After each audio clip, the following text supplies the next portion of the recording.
G'day, we're back again. I just thought I'd show you a turnaround on the other side. So sometimes you might encounter horses sort of looking up at you, leaning on you with the shoulder, taking a backward step, or stepping behind instead of taking that actual step across.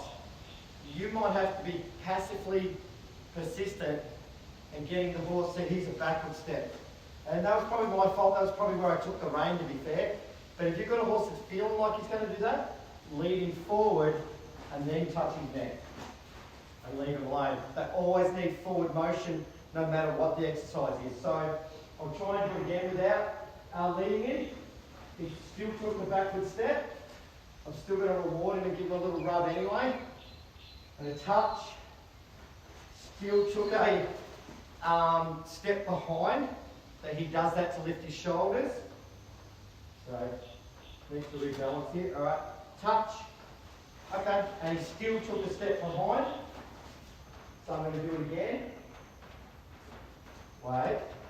I don't. If he rolls, oh jeez. If he rolls, I don't mind. Oh, that was all right. All right, so I'm going to touch. Nice. I like that. He took the step forward and around. So he took the step, the inside leg took it to the side, the outside leg took it forward and around and away he went. That's the one I'm stopping on, and I'm going to give him a moment and he's licking and chewing. It's really black and white. He's done nothing wrong even when he didn't do what I wanted with the other ones. I just got him to try a little bit more.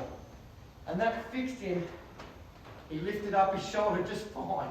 And he took the step exactly how you wanted to. You didn't have to manhandle him, which I think kind of puts a bit of a brace in them sometimes. If I was setting up my dressage horse, I would still do it the same way on a loose rein, and then I'd go to a soft feel rein and do it second. But I don't think I would start with that. Puts too much of a brace in them, and too much setting up sometimes doesn't allow the horse, I'm going to say responsibility, but if you always set them up, you can always have to set them up. And with some different events that you might do, or if you do compete, you won't have time to set them up as much.